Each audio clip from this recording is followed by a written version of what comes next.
panelist is Gazelle Sharmahd, sorry. She's a trainee critical care nurse specializing in coronary care. She's a full-time mother, daughter of a journalist and activist, Jamshid Sharmahd, and also an activist and the face of a campaign for the release of political prisoners and hostages in Iran. Please give a warm welcome to Gazelle.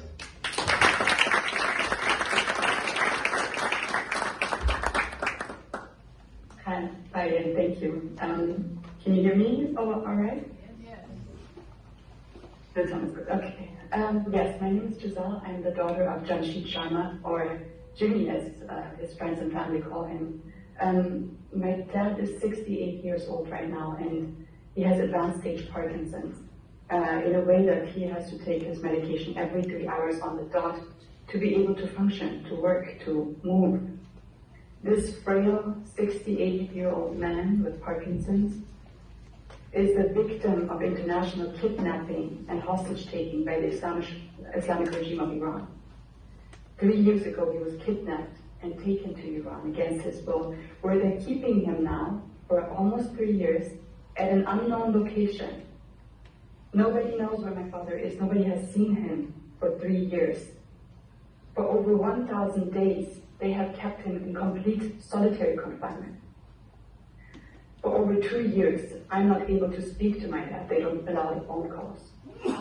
For over 4 months, we don't have a sign of life.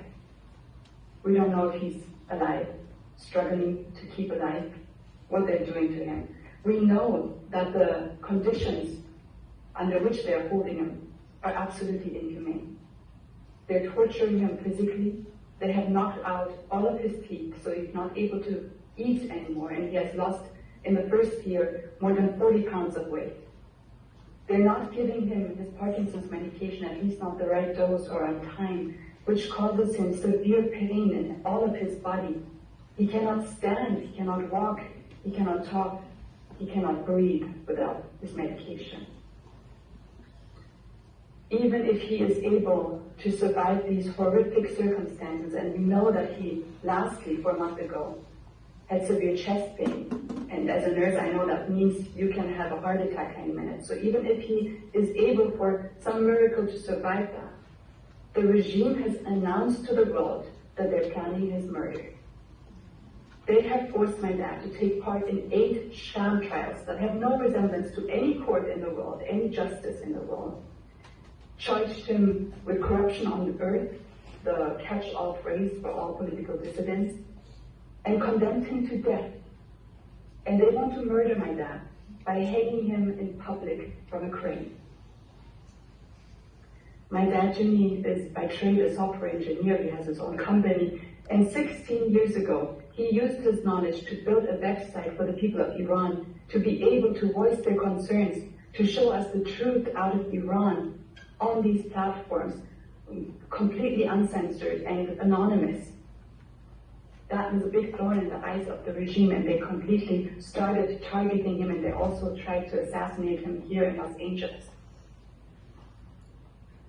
My dad has been the voice of political prisoners in Iran for decades, and now that his voice is taken, I had to step into those big shoes and be the voice of my dad and other political prisoners. And I have to tell you, in these 3 years, I have so much respect for what he has done, what all of you, especially the panelists here, have done. It is the hardest thing I've ever done.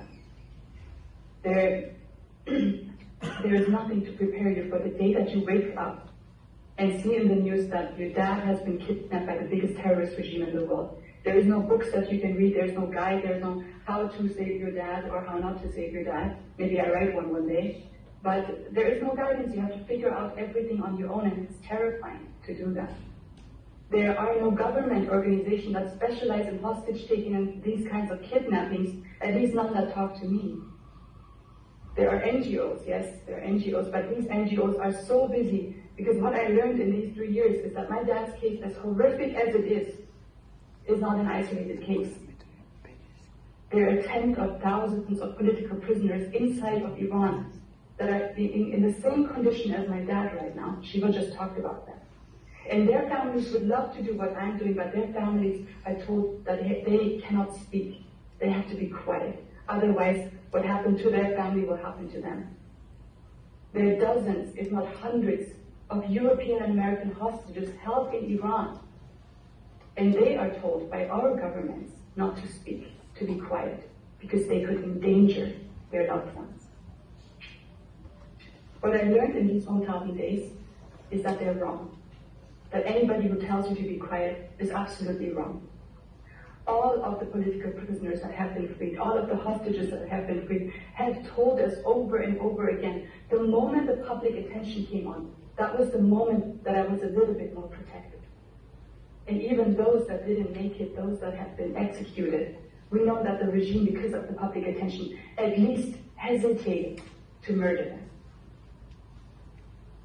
What I've also learned in 3 years of campaigning is that we're not just fighting this big, gigantic enemy, this terrorist regime, but we also have invisible enemies and invisible barriers to what we're doing. One of these invisible barriers are our democratic governments in Europe and all over the world. These governments that are supposed to protect us from crimes, from torture, from kidnapping, from pain, from murder, they have policies of appeasement and ties to the regime that they're not willing to break off for something as silly as a human life. Another barrier, unfortunately, may even be our media. We love our media. We need them to what I just said, the public attention. They're doing a fantastic job. But time and time over again, disinformation and misinformation finds its way into our Western media and it turns them into a tool of the Islamic regime's propaganda. Another barrier is the intransparency that we have to face. We don't know what's going on when our governments talk, what's going on in these back talks, in these rooms, in these negotiations. Not just the general public, also people who are directly affected, like the families of hostages. We don't know what is being done or not being done to free our loved ones. The last thing that I've learned is probably the best thing, and that is that we have amazing, good people scattered all over the world, just like you here. And with these amazing people, we have built a network, an army that has connected us. And with this network, we are the voice of the people, our true heroes in Iran, the boys and girls, the women and men, fighting on the streets, showing us what bravery is when they risk their lives. And they have showed me too what bravery is.